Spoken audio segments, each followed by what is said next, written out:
صلى الله على سيدنا محمد وسلم تسليما. هذا عجب للعناية في التمسك بإن ولي الله.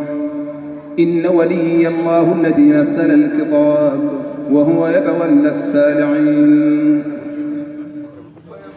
إني أعمد ربي الوكيل مصليا على إمامي الكفيل نبينا رسولنا الحبيب شفيعنا قائدنا المجيب نجيه الماحي الفرا محمد رجائنا معا هنا مثل قديم وآله وصحبه والتابعين وبعد فالمطلوب أنت يا معين ليغفرا واغفر لوالدي وللجميع ولنقبل سعيا يسر لنا جميع ما ينفعنا وكفنا جميع ما يضرنا يسر لنا جميع ما قد حصرا فلا وجملة الورى لي سقرا يا بر يا رقيب يا عصيب يا حضل يا جليل يا مجيب أنت ولي حنا ثم قضى فأنت مامولي فكلي سرمدا لك صلاتي أبدا ونسكي لك حياتي ومماتي ملكي لك فؤادي ولساني يا جليل لك أمامي وورائي يا جميل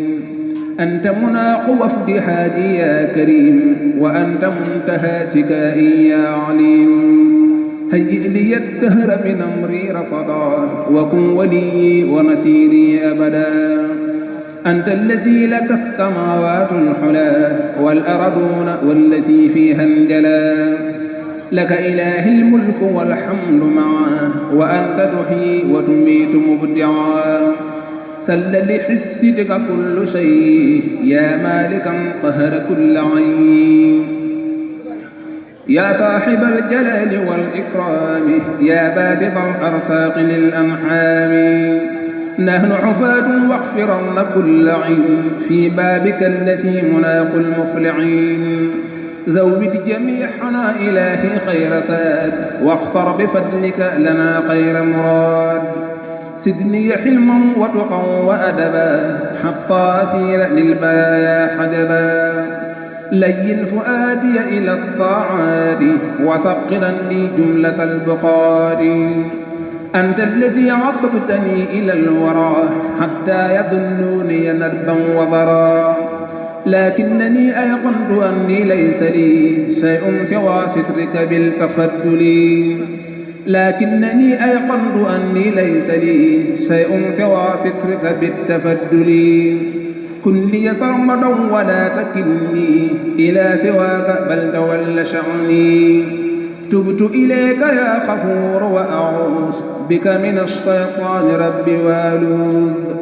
أصلح أموري وأمور صحبي ثم أمور المسلمين ربي بنسلكن ربي أنفع الطريق وكن لنا الرفيق يا خير رفيق وثقت يا عفيس يا مانع بك ولست ضيئا أبدا نسرك بك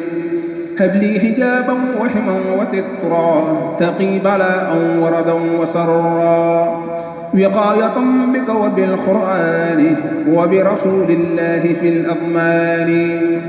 يا ربنا يا ربنا يا ربنا يا ربنا يا ربنا تولنا حتى نسير صالحين ومصلحين مخلصين ناسحين وخفت في بابك يا ششان مرتجي الفضل لحسن ظني لك التجأت وفررت ولك فوضت أمري فهب لي فضلك يا من له المرجه والمدير يا بر يا كريم يا نصير يا من له المرجه والمسير يا بر يا كريم يا نصير اسرف إليك حمتي وقلبي وخذ إلى الخير بناسيتي لك من الكرم والتفضل ما أرتجي به عسول آملي صلاح نفسي وصلاح صدري بك فأصلح جميع أمري أصلح جميع ظاهري وما بطن في ونق السر بي وما علم لا تجعلن بيني وبينك أبد واسطة سوى المقدم السند حبيبك المقرب القريب محمد خير الورى العجيب